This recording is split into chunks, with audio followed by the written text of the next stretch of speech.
COVID-19 is a disease caused by the new coronavirus. Know the symptoms. They include fever, coughing, muscle pain, shortness of breath. What can you do? Wash your hands frequently with soap and water for 20 seconds or use an alcohol-based hand rub. Avoid touching your eyes, nose, and mouth. When coughing or sneezing, cover your mouth with a tissue or flexed elbow. Discard tissues into a closed bin and then wash your hands. Maintain a distance of at least 1 meter between yourself and someone who is ill. Seek medical help if you display symptoms. Wear a mask if you are coughing or sneezing, or if you are caring for someone who is sick. Dispose of your masks into a closed bin and then wash your hands. Check trusted sources regularly for accurate information. Remember, the best prevention is to keep yourself healthy and follow these safe steps.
எங்கள் அன்பாக நேசிக்கிற எங்கள் பரலோக பிதாவே, நன்றியோடு நாங்கள் துதிக்கிறோம். இந்த ஆராதனையை நீங்கள் ஆசீர்வதிக்கணும் ஐயா. உங்களுடைய பிரசன்னத்தினால் எங்களை கனப்படுத்தணும். உங்களுடைய சன்னிதானத்தினால் எங்களை கனப்படுத்தி எல்லா உடைய கிருபைகளும் வரங்களும் எங்களுக்கு கொடுத்து வழிநடத்துங்க. செய்தி தரப்போகிற மகன் ஆசீர்வதிங்க. வந்திருக்க ஒவ்வொருவரையும் ஆசீர்வதிங்க ராஜா. அபிஷேகத்தால் நிறைத்தலுங்க ராஜா. ஆசீர்வதிங்க, செய்தி ஆசீர்வதிங்க. ஆமேன். உங்களுடைய வல்லமையான பிரசனம் எங்கள் ஒவ்வொருவரையும் ஆட்கொள்ளும்படி கிருபை செய்யுங்க. ஏசப்பாவின் நாமத்தில் கேட்கிறேன் பிதாவே. ஆமேன், ஆமேன். கண்களை மூடி ஆண்டவரை நோக்கி பார்ப்போம். அவருடைய பிரசனம் நம்முடைய மத்தியிலே இந்த ஆராதனை நேரத்தில் வந்திருக்கிறது. அனைவருக்கும் தெரிந்த ஒரு பழைய பாடல். எல்லா பாட்டு புத்தகத்திலையும் முதல் பாடலாக இந்த பாடல் தான் இருக்கும். அல்லேலூயா கர்த்தரை ஏகமாய் துதியுங்கள். இந்த பாடலை பாடி இந்த ஓய்வு நாளிலும் ஆண்டவரை நம்ம மகிமைப்படுத்துவோம்.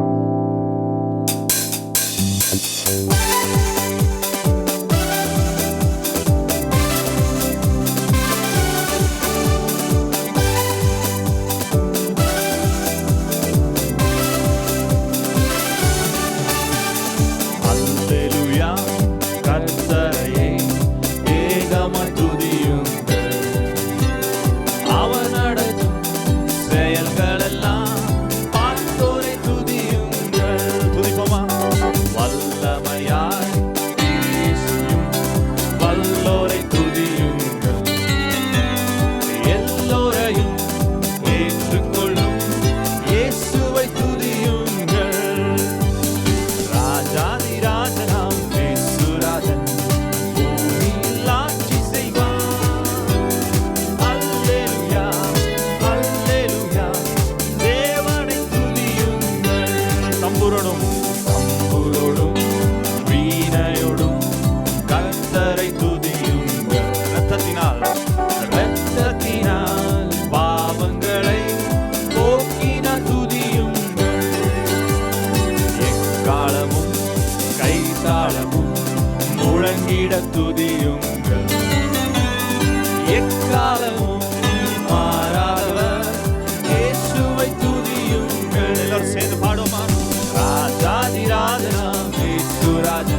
படைத்தோரை துதியுங்கள். அக்கினியே அக்கினியே கல்மழையே படைத்தோரை துதியுங்கள். அக்கினியால் கல்மனதை உடைப்போரை துதியுங்கள். எல்லாரும் சேர்ந்து கரங்களை உயர்த்தி ராஜாதி ராஜனாம் இயேசுராஜன் பூமியில் ஆட்சி செய்வார். அல்லேலூயா அல்லேலூயா தேவனை துதியுங்கள். பிள்ளைகளே பிள்ளைகளே வாலிபரே தேவனை துதியுங்கள். உங்கள் வாழ்வதனை அவர் பணிக்கே கொடுத்து இனி துதியுங்கள். பெரியவரே பெரியவரே பிரபுக்களே தேவனை துதியுங்கள். செல்வங்களை இயேசுவுக்காய் செலுத்தியே துதியுங்கள். ராஜாதி ராஜனாம் ராஜாதி ராஜனாம் இயேசுராஜன் பூமியில் ஆட்சி செய்வார். அல்லேலூயா அல்லேலூயா தேவனை துதியுங்கள். ஆழ்கடலே ஆழ்கடலே சமுத்திரமே தேவனை துதியுங்கள். அலை அலையாய் ஊழியர்கள் எழுப்பினார் துதியுங்கள். தூதர்களே முன்னோடிகளே தேவனை துதியுங்கள். பரலோகத்தை இந்தியர்கள் நிரப்புவார் துதியுங்கள்.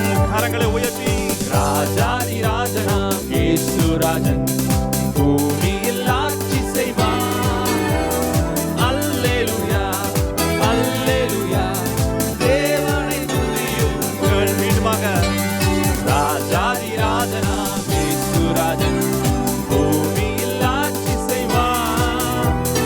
அல்லேலூயா அல்லேலூயா தேவனை துதியுங்கள். அல்லேலூயா கர்த்தரே அல்லேலூயா கர்த்தரை ஏகமாய் துதியுங்கள்.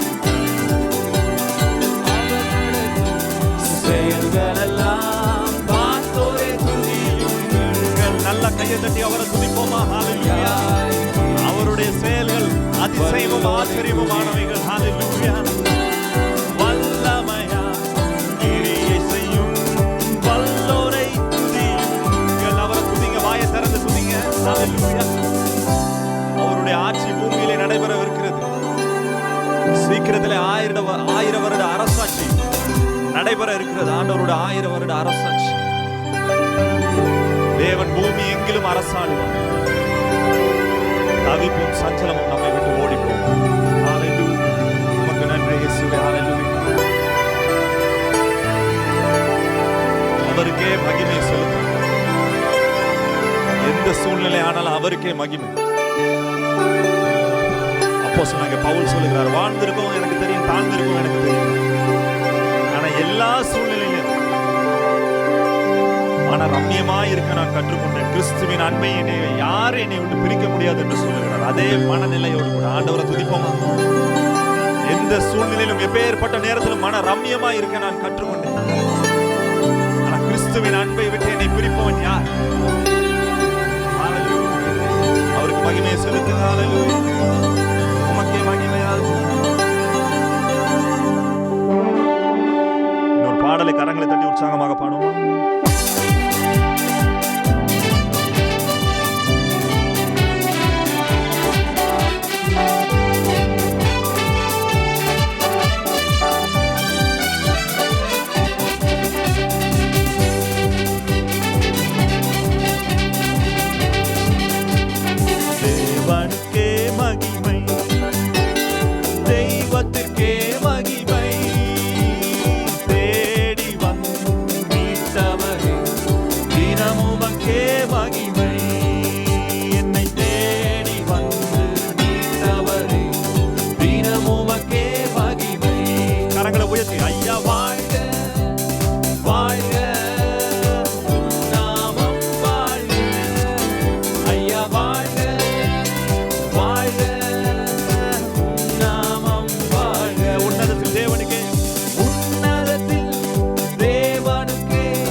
ஐயா வாழ்க வாழ்க உம் நாமம் வாழ்க ஐயா வாழ்க வாழ்க உம் நாமம் வாழ்க செவிகளை நீ திறந்து விட்டு செய்வோம் உம் சித்தம் செவிகளை நீ திறந்து விட்டு செய்வோம் உம் சித்தம் இந்த புவிதனிலே உம் விருப்பம் பூரணமாகட்டுமே இந்த புவிதனிலே உம் விருப்பம் பூரணமாகட்டுமே கரங்களை உயர்த்தி பாடுமா ஐயா வாழ்க வாழ்க உம் நாமம் வாழ்க உம்முடைய நாமம் வாழ்க ராஜா வாழ்க வாழ்க உம் நாமம் வாழ்க ஐயா வாழ்க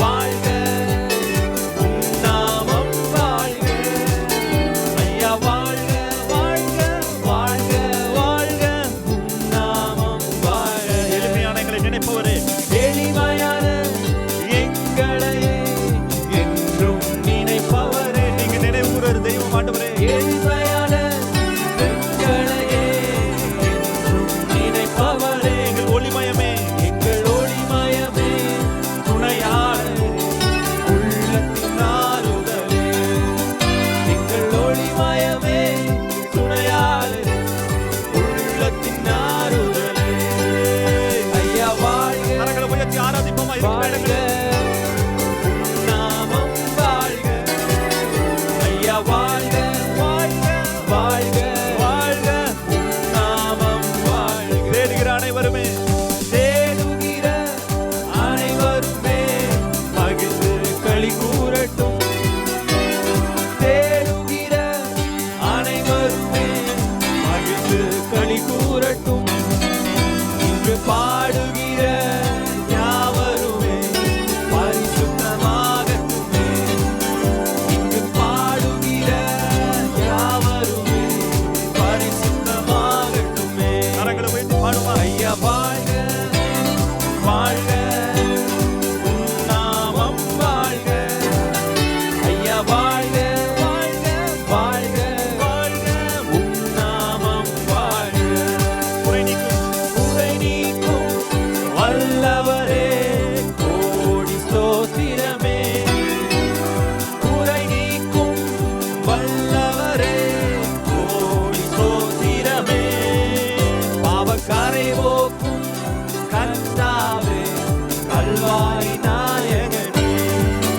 பாவக்கரை போக்கும் கர்த்தாவே கல்வாரி நாயகனே ஐயா வாழ்க கரங்களை உயர்த்தி வாழ்க உம் நாமம் வாழ்க ஐயா வாழ்க வாழ்க வாழ்க வாழ்க உம் நாமம் வாழ்க ஐயா வாழ்க வாழ்க ஆண்டவரே வாழ்க உம் நாமம் வாழ்க ஐயா வாழ்க வாழ்க வாழ்க வாழ்க உம் நாமம் வாழ்க தேவனுக்கு மகிமை ஆண்டவரே எங்களை ரட்சித்த உமக்கே மகிமை நாங்கள் செலுத்துகிறோம் ஆண்டவரே இந்த காலை வேளையிலே ஹalleluya வாயை திறந்து அவரை துதிங்க உம்முடைய நாமம் வாழ்க உம்முடைய அரசு வருக ஆண்டவரே இந்த பூமியில் உம்முடைய ராஜ்யம் நிலைநாட்டப்படுவதாக உம்முடைய சித்தம் பரமண்டலங்களில் செய்யப்படுவது போல இந்த பூமியிலும் இந்த நேரத்தில் செய்யப்படுவதாக ஆண்டவரே உமக்கு நன்றி ஆண்டவரே ஹalleluya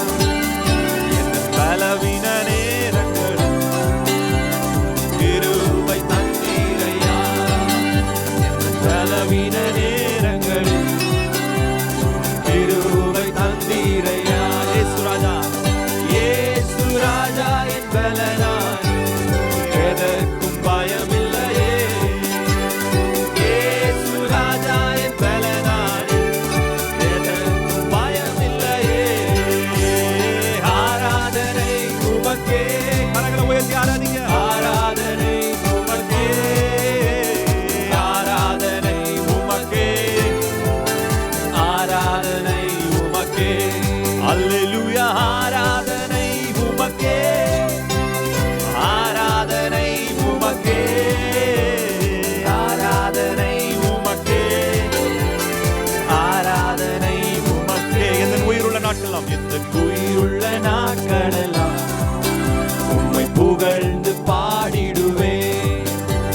என் உயிருள்ள நாட்களெல்லாம் உம்மை புகழ்ந்து பாடிடுவேன். ராஜா நீ செய்த நன்மைகளை எண்ணியே துதித்திடுவே. ராஜா நீ செய்த நன்மைகளை எண்ணியே துதித்திடுவே. ஆராதனை உமக்கே, ஆராதனை உமக்கே, ஆராதனை உமக்கே, ஆராதனை உமக்கே. கரங்களை உயர்த்தி ஆராதிப்போமா? ஆராதனை உமக்கே, ஆராதனை உமக்கே, ஆராதனை உமக்கே, ஆராதனை உமக்கே. உங்கள் சிறகுகள் சிறகுகளின் நிழலில் என்றென்றும் மகிழச் செய். இந்த சிறகுகளின் நிழலில் என்றென்றும் மகிழச் செய். தூயவரே, தூயவரே என் துணையாளரே, துதிக்கு பாத்திரரே. தூயவரே துணையாளரே, துதிக்கு பாத்திரரே. கரங்களை உயர்த்தி ஆராதனை உமக்கே, ஆராதனை உமக்கே, ஆராதனை உமக்கே, ஆராதனை உமக்கே. அல்லேலூயா. ஆராதனை உமக்கே, ஆராதனை உமக்கே, ஆராதனை உமக்கே, ஆராதனை உமக்கே. என் கண்மலையானவரே, என் கண்மலையானவரே, என்னை காக்கும் தெய்வம் நீர். என்னை காக்கும் தெய்வம் இந்த கண்மலையானவரே, என்னை காக்கும் தெய்வம் நீரே. வல்லமை மாட்சிமை, வல்லமை மாட்சிமை நிறைந்தவரே, மகிமைக்கு பாத்திரரே. வல்லமை மாட்சிமை நிறைந்தவரே, மகிமைக்கு பாத்திரரே. ஆராதனை உமக்கே, ஆராதனை உமக்கே, ஆராதனை உமக்கே, ஆராதனை உமக்கே. அல்லேலூயா. ஆராதனை உமக்கே, ஆராதனை உமக்கே, ஆராதனை உமக்கே, ஆராதனை. நல்லா ரெண்டு கையை தட்டி சொல்லுமா? உமக்கே ஆராதனை, உமக்கே துதி கன மகிமை எல்லாம் செலுத்துகிறோம் ஆண்டவரே. ஹalleluya. நீர் ஒருவரே உயர்த்தப்படுவீராக, உம்முடைய நாமம் மட்டுமே உயர்த்தப்படுவதாக. ஹalleluya. உம்மை உயர்த்துகிறோம் இயேசு, உம்மை மகிமைப்படுத்துகிறோம். ஹalleluya. உம்முடைய நாமம் மட்டுமே உயர்வதாக.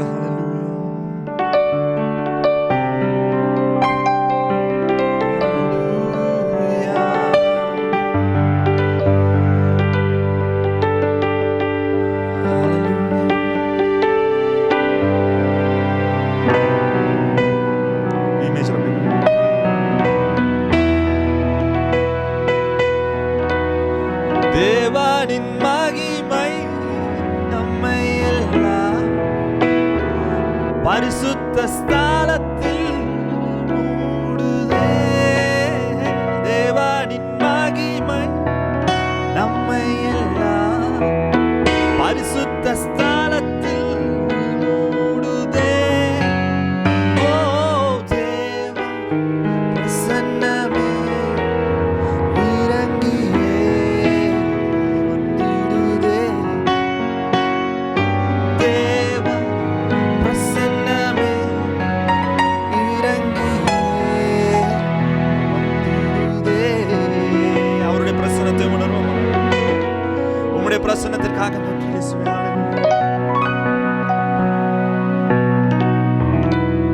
உம்முடைய ஆலயத்தின் நன்மையினால நீர் எங்களை திருப்தியாக்கி நடத்துகிறதற்காக நன்றி. ஹalleluya. We worship you Jesus. Hallelujah. உம்மை உயர்த்துகிறோம். Hallelujah. பரிசுத்த ஆவியானவரே நீர் வருக. We welcome you Holy Spirit. Hallelujah. தேவனின் மகிமை நம்மை எல்லாம் பரிசுத்த ஸ்தலத்தில் மூடுதே. தேவனின் மகிமை நம்மை எல்லாம்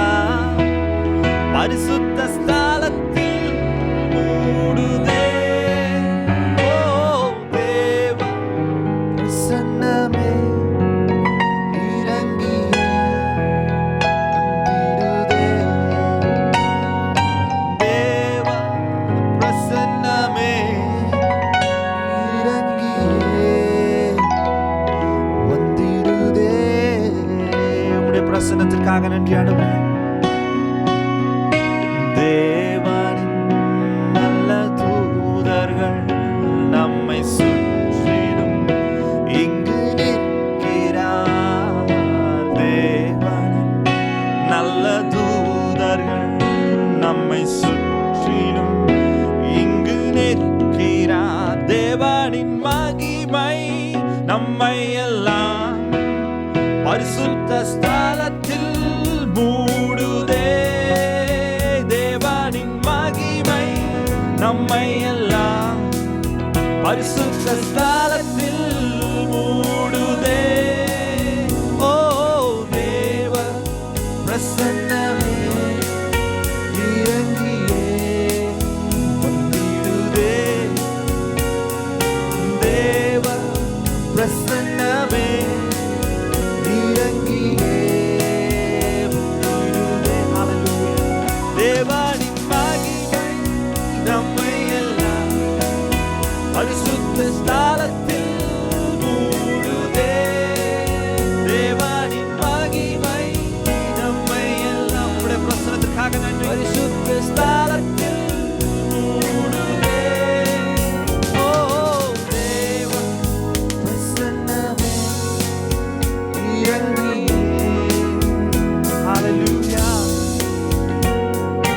தேவ பிரசன்னமே இறங்கியே வந்திடுதே. உம்முடைய பிரசன்னத்திற்காக நன்றி இயேசுவே. ஹல்லேலூயா. வாய்களை திறந்து துதிங்க.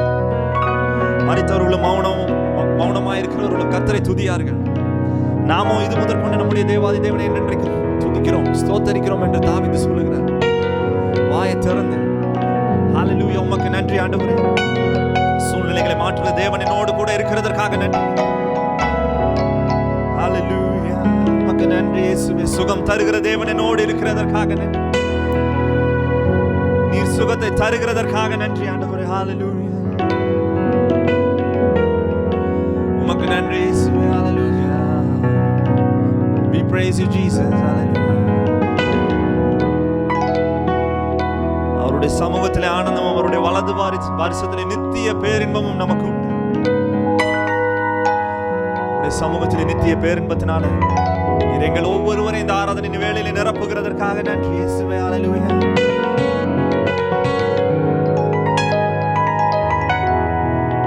அப்படியே சீமிஜர் ஆண்டவரை பார்த்து சொல்லுங்க, ஆண்டவரே எனக்கு நீர் மாத்திரம் போதும். ஆண்டவரே நீங்க மாத்திரம் எனக்கு போதும். ஹல்லேலூயா. நீர் மாத்திரம் போதும். நீர் மாத்திரம் போதும். நீர் மாத்திரம் போதும் எனக்கு.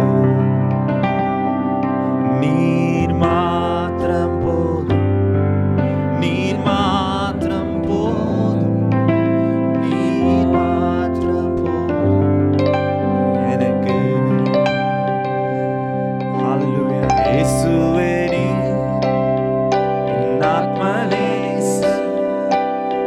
என்னிலே வாழ அன்பு கூர்ந்தீரே. அவருடைய அன்பை எண்ணி பாடுமா? என்னையே மீட்க உம்மையே தந்தீர். உம் அன்புக்கு இணையில்லையே. என் வாழ்நாள் முழுதும் உமக்காக வாழ்வேன். நீரே என்றென்றும் போதும். என் வாழ்நாள் முழுதும் உமக்காக வாழ்வேன். நீரே என்றென்றும் போதும். நீர் மாத்திரம் போதும். நீர் மாத்திரம் போதும். நீர் மாத்திரம் போதும் எனக்கு.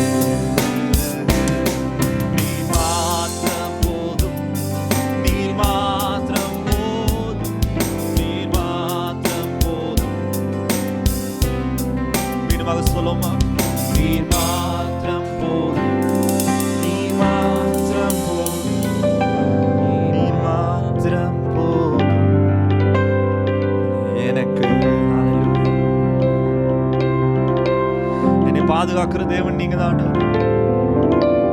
எங்களுக்கு வேற யார் இருக்கும் ஆண்டவரே? பரலோகத்தில் உண்மை இல்லாமல் எங்களுக்கு யார் உண்டு? இந்த பூலோகத்தில் உண்மை தவிர வேறு கதி இல்லைங்க. ஹalleluya.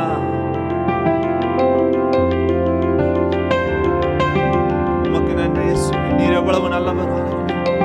வாய்களை திறந்து அவர் அப்படியே உயர்த்தி கொண்டே இருங்க. ஹalleluya. நீர் போதுமானவர் ஆண்டவரே. ஹalleluya.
பாதுகாக்கிறதற்காக நன்றி ஆண்டவரே.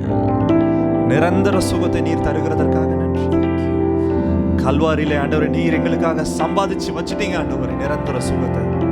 அவருடைய தழும்புகளால நாங்க குணமாகிறோம்.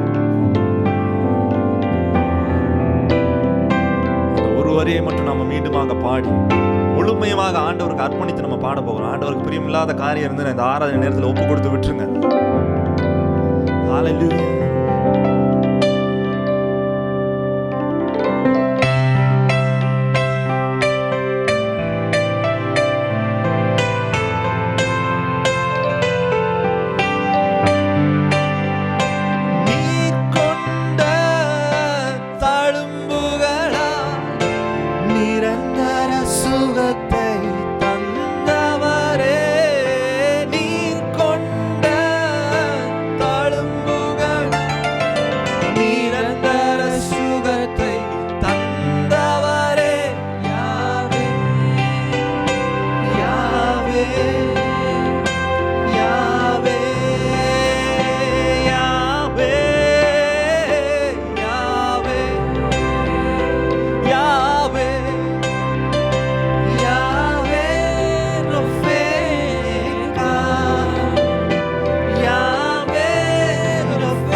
கூட இருக்கிறதற்காக நன்றி. தாவீதை போல நாங்களும் ஜெபம் பண்றோம். இக்கட்டிலே எங்களுக்கு உதவி செய்யும். மனுஷனுடைய உதவி விருதா ஆண்டவரே. ஆண்டவரே, எங்களுடைய இக்கட்டிலே எங்களுக்கு உதவி செய்யும். எங்கள் ஆபத்து நாளில் எங்களுடைய கர்த்தர் தமது முகத்தை மறைக்காதிருப்பாராக.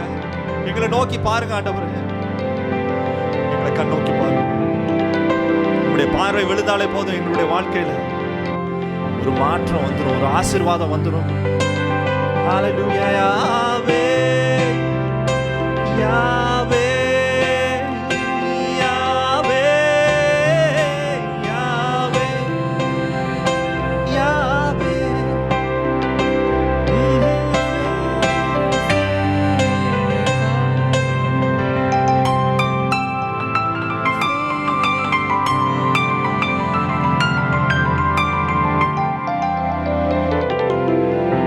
உமக்கு நன்றி ஆண்டவரே.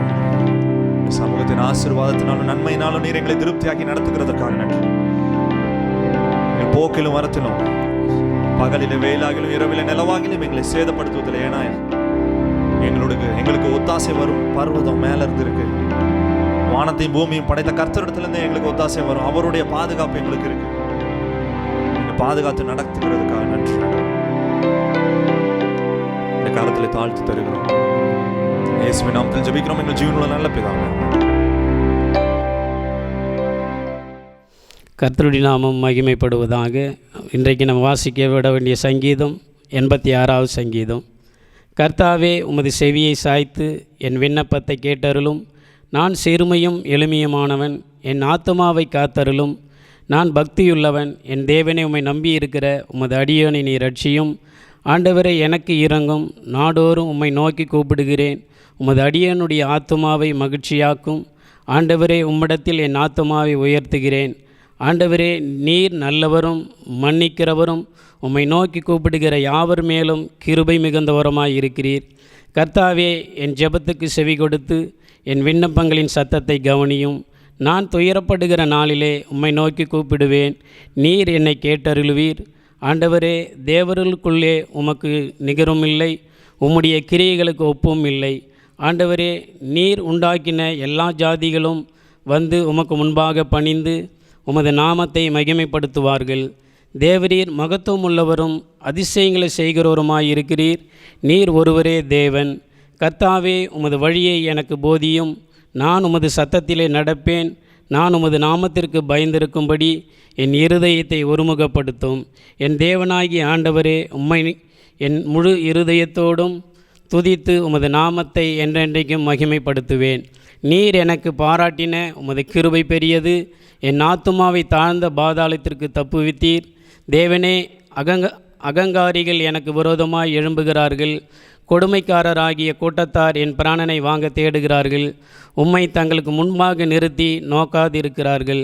ஆனாலும் ஆண்டவரே, நீர் மன உருக்கமும் இரக்கமும் நீடிய பொறுமையும் பூரண கிருபையும் சத்தியம் உள்ள தேவன். என்மேல் நோக்கமாகி எனக்கு இரங்கும்.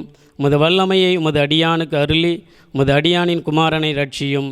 கர்த்தாவே, நீர் எனக்கு துணை செய்து என்னை தேற்றுகிறதை என் பகைஞர் கண்டு வெட்கப்படும்படிக்கு எனக்கு அனுகூலமாக ஒரு அடையாளத்தை காண்பித்தருளும். ஆமேன். Hallelujah. கர்த்தருக்கு ஸ்தோத்திரம். I want to greet you all in Jesus' precious name this morning. இந்த காலை வேளையில இயேசுவின் விலையேற பெற்ற நாமத்தினாலே உங்களை வாழ்த்துகிறேன். Thank you for joining us for our online service this morning. இந்த ஆன்லைன் ஆராதனைக்கு எங்களோடு கூட சேர்ந்து வந்ததுக்காக ஸ்தோத்திரம். I believe that you are continuing to experience the goodness and faithfulness of God in your life. நான் நம்புகிற ஆண்டவருடைய உண்மையும் ஆண்டவர் உண்மையுள்ளவராக இருக்கிறத உங்களுடைய வாழ்க்கையில் நீங்கள் அனுபவித்து கொண்டிருப்பீர்கள் என்று சொல்லி நான் நம்புகிறேன். Things around us may not look very favorable, but God is with you. நம்மை சுற்றி இருக்கிறதான காரியங்கள் நமக்கு அனுகூலமாக இல்லாததாக இருக்கலாம், ஆனால் ஆண்டவர் உங்களோடு கூட தான் இருக்கிறார். And God has promised that He will never leave you nor forsake you. ஆண்டவர் வாக்குத்தத்தம் பண்ணியிருக்க, உன்னை விட்டு விலகுவதும் இல்லை கைவிடுவதும் இல்லை என்று சொல்லி வாக்குத்தத்தம் பண்ணியிருக்கிறார். And we have come into the presence of such a wonderful God even this morning. இந்த காலை வேளையிலும் இந்த தேவனுடைய இவ்வளவு நல்ல தேவனுடைய பிரசன்னத்தில் நாம் வந்திருக்கிறோம். And we are here to listen to what He has to tell us this week. இந்த வாரத்துக்கு ஆண்டவர் நமக்கு என்ன பேச போகிறார் என்று சொல்லி கேட்பதற்காக நாம் வந்திருக்கிறோம். We need to receive that spiritual manna from Him this morning. இந்த ஆவிக்குரிய மன்னாவை நாம் இந்த காலை வேளையில் அவர் இடத்திலிருந்து நாம் பெற்றுக்கொள்ள வேண்டும். that will help us sustain us and live this next 1 week. இந்த வருகிற வாரம் முழுவதும் வாழ்வதற்கு நாம் அப்படியே வாழ்க்கை வாழ்ந்து இருப்பதற்கு நமக்கு இந்த பலன் தான் நமக்கு தேவை. Before we look to the word of God, would you close your eyes with me and let us pray? நாம் இந்த வார்த்தைக்கு போவதற்கு முன்னதாக கண்களை மூடி நாம் ஜெபிக்கலாம். Father, we thank you for this beautiful opportunity you have given us this morning.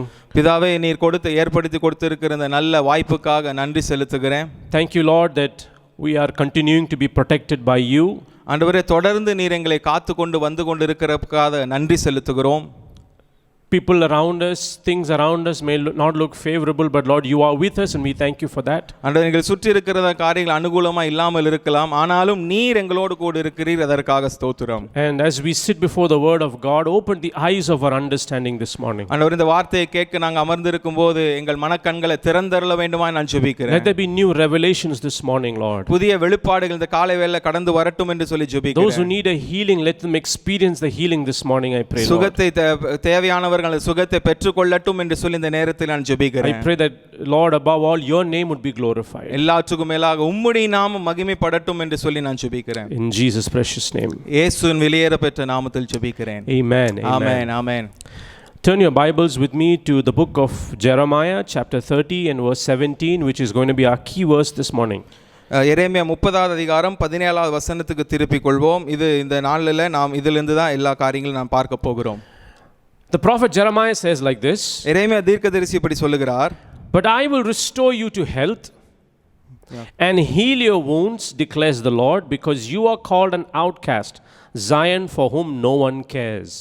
அவர்கள் உன்னை விசாரிப்பற்ற சியோன் என்று சொல்லி உன்னை தள்ளுண்டவன் என்று பெயரிட்டபடியால் நான் உனக்கு ஆரோக்கியம் வரப்பண்ணி உன் காயங்களை ஆற்றுவேன் என்று கர்த்தர் சொல்லுகிறார். The Lord has a wonderful promise for us this morning. இந்த காலை வேளையில் நமக்கு ஒரு நல்ல ஒரு வாக்குத்தத்தத்தை ஆண்டவர் வைத்திருக்கிறார். And I want you to pay attention to what God wants to tell you through the Holy Spirit. இந்த பரிசுத்த ஆவியானவர் மூலமாக ஆண்டவர் என்ன பேச இருக்கிறாரோ அதை கவனமாக கவனிக்கும்படியாக நான் கேட்டுக்கொள்கிறேன். I don't know if you have seen an iceberg. நீங்க இந்த பனிப்பாறை நீங்க பார்த்திருப்பீங்களா எனக்கு தெரியல. We see this in very cold places like Alaska, Greenland, in the Arctic Ocean, Antarctic Ocean. We see huge icebergs that can be so big for many miles.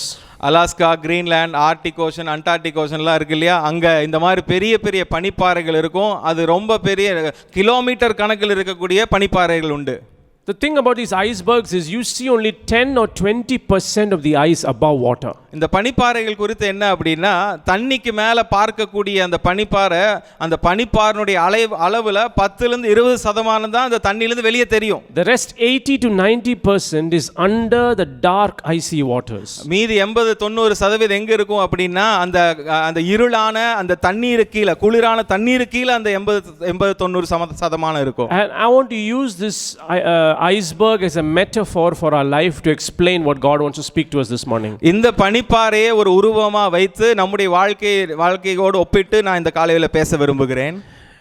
Many times the 10 or 20% that is above water, which is visible to the naked eye, is our public persona. அநேக நேரத்தில் இந்த 10-20% தண்ணிக்கு மேலே நம்ம பார்க்கிறோம் இல்லையா, இது எப்படி இருக்கு அப்படின்னா, நம்முடைய வாழ்க்கையில் எல்லாரும் பார்க்கக்கூடிய அளவுக்கு வெளிப்படையாக வாழ்க்கை இருக்கு பார்த்தீங்களா, அந்த வெளிப்படையான வாழ்க்கை தான் அது குறிக்கிறது. We try to represent ourselves as nice, friendly people. நம்மை நல்லவர்களாய் நட்பு பாராட்டுவர்களாய் காட்ட நாம் விரும்புகிறோம். Especially as Christians, we want to see ourselves or we want to project ourselves as morally good people. கிறிஸ்தவர்களாக நாம் நல்ல நடக்கையுள்ளவர்களாய், எல்லாருக்கும் நல்லவர்களாய் இருக்க வேண்டும் என்று சொல்லி பார்க்க வேண்டும் என்று சொல்லி நாம் எதிர்பார்க்கிறோம். We want to show others that we want to attend church and that we participate in the activities of the church. மற்றவர்களுக்காக சபையை தொடர்ந்து சபைக்கு வருவதையும் சபையினுடைய காரியத்தில் ஈடுபடுவதையும் காட்ட வேண்டும் என்று சொல்லி நாம் இருக்கிறோம். But for many, if not all of us, there is the 80-90% that is hidden in the dark, icy waters. ஆனா அநேகருக்கு நான் சொல்லுகிறேன் பாருங்க, அந்த 80-90% எங்க இருக்கு அப்படின்னா, அந்த அந்தகாரமான அந்த தண்ணீர் கீழே மறைந்து இருக்கிறது. That part of our life is hidden to others. அந்த வாழ்க்கையின் அந்த பகுதி எல்லாருக்கும் மறைந்த ஒரு பகுதி அது. In fact, most of the time it is even untouched by God, by Christ and the Holy Spirit. அநேக நேரத்தில் அது எந்த அளவுக்கு இருக்கு அப்படின்னா, தேவனால, கிறிஸ்துவால, பரிசுத்த ஆவியானவரால கூட தொட முடியாத அந்த மாதிரி ஒரு இடத்துல அந்த வாழ்க்கை இருக்கிறது. It consists of our private life. அது நம்முடைய நாம் தனிப்பட்ட வாழ்க்கை இருக்கு பாத்தீங்களா, அந்த தனிப்பட்ட வாழ்க்கை அதில் அடங்கி இருக்கு. It may consist of your own physical hurt, pain, emotional wounds that you've experienced over the years in your life. நாம வருஷக்கணக்கில் நம்முடைய சரீரத்தில் இருந்ததான காயங்கள், நம்முடைய உணர்ச்சி ரீதியாக இருந்ததான காயங்கள் அதெல்லாம் அதில் அடங்கும். And they might be very unprocessed emotional issues that you are struggling with. ஆனால் இன்னும் சில உணர்ச்சி ரீதியான சில காயங்கள் நமக்குள் இருக்கலாம், அதை நாம் இன்னும் சரி செய்யாமல் இருந்திருக்கலாம். And what is going to happen is what is under the water will one day or the other affect what is above the water. அப்போ என்ன நடக்கும், அந்த யாரும் பார்க்க முடியாத தண்ணீர் கீழே இருக்கக்கூடிய அந்த பகுதி என்ன பண்ணும், பார்க்கக்கூடிய பகுதியை அது பாதிக்கும். See, emotional health and spiritual well-being or spiritual maturity are not separable, they are inseparable, they go together. உணர்ச்சி ரீதியான ஆரோக்கியமும் ஆவிக்குரிய முதிர்ச்சியும் ரெண்டையும் பிரிக்கவே முடியாது, ரெண்டு ஒன்றோடு ஒன்று பிணைப்பட்டு இருக்கிறது. It is not possible to be spiritually mature and emotionally immature. உணர்ச்சி ரீதியாக நல்ல வளராம இருந்திருந்தா அது ஆவிக்குரிய முதிர்ச்சி இல்லாததற்கான அடையாளமாக தான் இருக்கும். You may show yourself to be spiritually mature because you love Jesus and you follow Jesus, you follow the truths and the commandments that he has given, but there might be many emotional issues that you are struggling with. அப்ப ஆவிக்குரிய காரியங்கள் எப்படி இருக்கு அப்படினா, ஆவிக்குரிய இந்த முதிர்ச்சி எங்க இருந்து வருது, நாம் अनेक காரியங்களை தெரிந்து வைத்திருக்கலாம், இயேசுவை குறித்து தெரிந்து வைத்திருக்கலாம், இயேசுவை குறித்து அறிந்து வைத்திருக்கிறோம், अनेक சத்தியங்கள் தெரிந்து வைத்திருக்கலாம். ஆனா இந்த உணர்ச்சி ரீதியான காரியங்களை நாம் சரி செய்யாம இது இந்த ஆவிக்குரிய முதிர்ச்சி வந்துருச்சுன்னு சொல்ல முடியாது. So let's very briefly look at what is healthy spirituality and what is the emotional well-being that we need to have. அப்போ சுருக்கமா நம்ம நல்ல ஒரு ஆரோக்கியமான ஆவிக்குரிய வாழ்க்கையும் உணர்ச்சி ரீதியான ஆரோக்கியத்தையும் எப்படி இருக்க வேண்டும் என்று சொல்லி நாம் பார்க்கலாம். To be healthy spiritually is to see ourselves as God sees us. ஆவிக்குரிய விதத்தில் ஆரோக்கியமா இருப்பது அப்படி சொன்ன அர்த்தம் என்ன, ஆண்டவர் நம்ம எப்படி பார்க்கிறாரோ அப்படி நாம் பார்த்தோமே ஆனால் நாம் ஆவிக்குரிய விதத்தில் ஆரோக்கியமா இருக்கிறோம் என்று சொல்லி அர்த்தம். Healthy spirituality is not how you project yourself to others as a good church going praying person. மற்றவங்களுக்கு நாம் எப்படி இருக்கிறோம் என்று சொல்லி காட்டி நான் ஜெபம் பண்றவன், நான் எல்லா காரியத்தையும் செய்றவன் காட்டக்கூடிய அந்த காரியம் ஆவிக்குரிய முதிர்ச்சி இல்லை. Healthy spirituality is to see yourself as God sees you. ஆரோக்கியமான ஆவிக்குரிய வாழ்க்கை என்ன, தேவன் நம்மை எப்படி பார்க்கிறாரோ அப்படியே நம்மை பார்ப்பதுதான் ஆரோக்கியமான ஆவிக்குரிய காரியம். Because most of the time we are all broken people. ஏன்னா अनेक நேரத்துல நம்ம अनेகர் எப்படி இருக்கிறோம் அப்படினா உடைக்கப்பட்டவர்களா இருக்கிறோம். We have many issues in our life. நிறைய பிரச்சனைகள் வாழ்க்கையில இருக்கு. If not physical problems, we all have emotional problems in our life. சரீரத்துல பிரச்சனை இல்லனாலும் உணர்ச்சி ரீதியா अनेक பிரச்சனைகள் இருக்குது.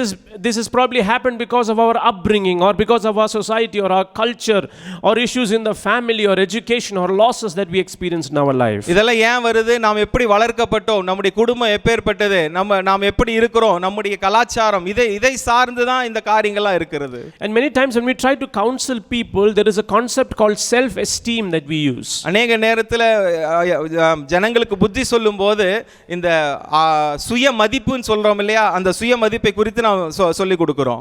Self esteem is the evaluation of one's own worth. சுய மதிப்புனா எப்படி, ஒருத்தர் எவ்வளவு மதிப்புள்ளவர் என்று சொல்லி ஒருத்தர் யோசிச்சு பார்க்கறார் பாருங்க, அவருக்கு இருக்கிறதான அந்த யோசனை அதுதான் சுய மதிப்பு. But the self esteem also falls very short in front of healthy spirituality. இந்த சுய மதிப்பு கூட நல்ல ஒரு ஆவிக்குரிய ஆரோக்கியத்துக்கு அதுக்கு கீழே தான் இருக்கு, அதுக்கும் கீழே தான் இருக்கு அந்த காரியம். I will give you an example. ஒரு எடுத்துக்காட்டு சொல்ல விரும்புகிறேன். If you take a dirty pig and put some makeup on it, it does not become a beautiful horse. ஒரு அசுத்தமான ஒரு பன்னியை நீங்க நல்லா மேக்கப் பண்ணி நல்ல காரியங்கள்லாம் போட்டு அதுக்கு மேக்கப் பண்ணீங்கன்னா உடனே அது நல்ல அழகுள்ள ஒரு குதிரையா மாறிடுமா? மாறாது. That is what self esteem is in a word, that is what it means. சுய மதிப்புனா என்ன, அந்த ஒரு வார்த்தையில அது அர்த்தமே அதுதான். Because we are all broken people, we cannot put something on and make ourselves look good. நாம் எல்லாரும் எப்படி இருக்கிறோம், உடைக்கப்பட்டவர்களா இருக்கிறோம், அதனால நம்ம மேல ஏதோ ஒரு காரியத்தை போட்டு அதனால நம்மை நல்லவர்களாய் காட்ட முடியாது. We have to see ourselves as how God sees us. ஆண்டவர் நம்மை எப்படி பார்க்கிறாரோ அப்படி நாம் நம்மை பார்க்க வேண்டும். We have to learn to love ourselves as God loved us. ஆண்டவர் எப்படி நம்மை நேசிக்கிறாரோ அதே போல நாமும் நம்மை நேசிக்க கற்றுக்கொள்ள வேண்டும். How do you know how much God loves you? ஆண்டவர் நம்ம எந்த அளவுக்கு நேசிக்கிறான்னு சொல்லி எப்படி தெரிஞ்சுக்க முடியும்? Look at the cross of Calvary. Kalvari சிலுவை நோக்கி பாருங்க. Hallelujah. He was willing to die so that we could be with him forever.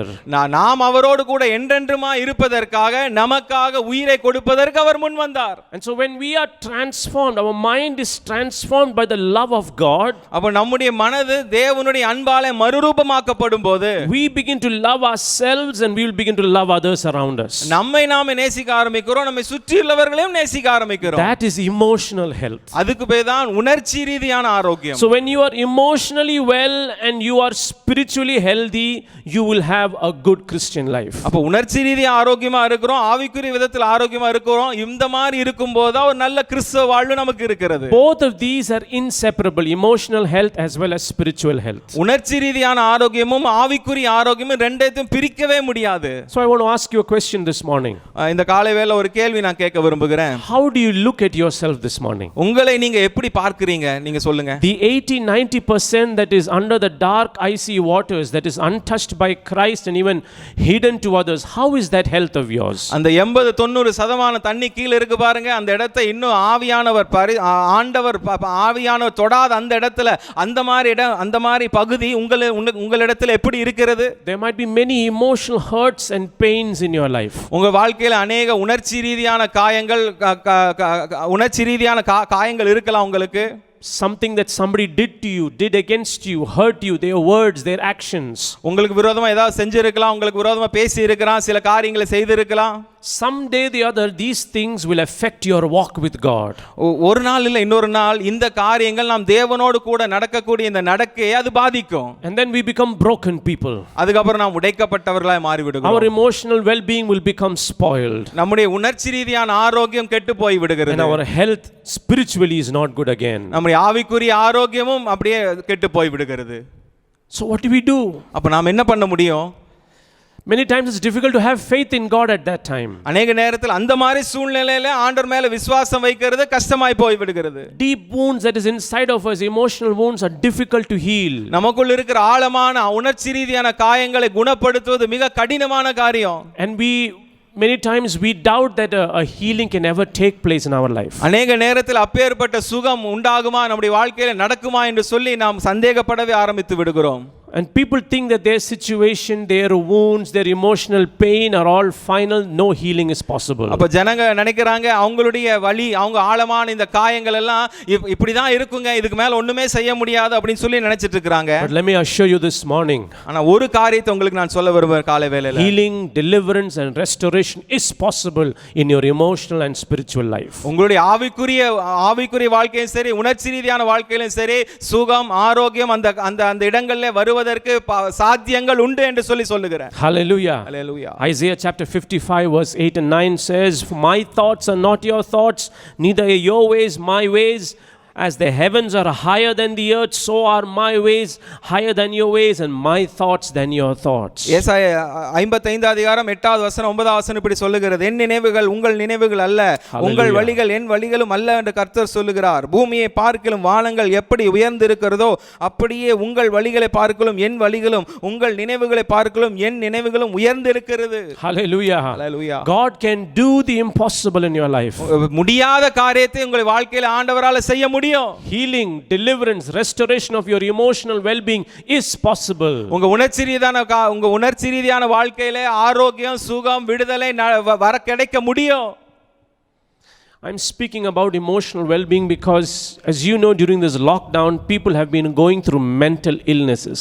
உணர்ச்சி ரீதியான ஆரோக்கியத்தை ஏன் பேசுறேன்? இந்த லாக்டவுன் காலத்துல இந்த மன ரீதியில நிறைய பிரச்சனைகள் எல்லாம் போய் கொண்டு இருக்காங்க. People stuck alone at home. தனிமையா வீட்லயே அடைஞ்சு கிடக்குறாங்க. Not able to go out, meet friends, have a good time, stuck at home. எங்கேயும் வெளிய போக முடியல, நண்பர்களை பார்க்க முடியல, வீட்டிலேயே இருக்க வேண்டிய சூழ்நிலை. Many times we like to be in front of people and share what we want to share. அநேக நேரத்துல ஜனங்களுக்கு கூட இருந்து நம்முடைய நம் மனதில் என்ன இருக்கோ அது மற்றவங்களோடு பகிர்ந்து கொள்ள விரும்புகிறோம். நாம Talking on a phone or text messaging sometimes does not help in sharing what we want to share. போன்ல பேசி இந்த மெசேஜ் அனுப்பி இப்படி எல்லாம் செய்யறதான காரியங்கள் நம் மனதில் இருக்கிற எல்லா காரியத்தையும் சொல்ல முடிவதில்லை. அதுல We know about actors and actresses who have committed suicide in these last few months. இந்த கடந்த சில மாதங்கள்ல நடிகைகள் எல்லாம் தற்கொலை செஞ்சிருக்காங்க. அதெல்லாம் நாம் பார்த்து இருக்கிறோம். Not just in India, if you look at the news, there are people around the world, celebrities around the world have committed suicide during this lockdown. இந்தியாவுல மாத்திரமல்ல உலகம் முழுவதும் இருக்கிறதான பெரிய பிரபலமானவர்கள் இந்த லாக்டவுன் காலத்துல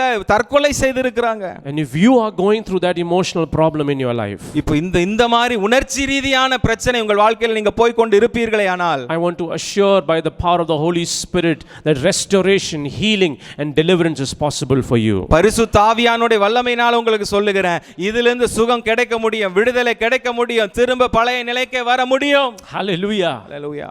In the New Testament, Jesus said in Mark chapter 9 and verse 23, புதிய ஏற்பாட்டில் மார்க் 9 அதிகாரம் 23 வசனத்தில் ஆண்டவர் இப்படி சொல்லுகிறார், everything is possible for one who believes. விசுவாசிக்கிறவனுக்கு எல்லாம் கூடும்.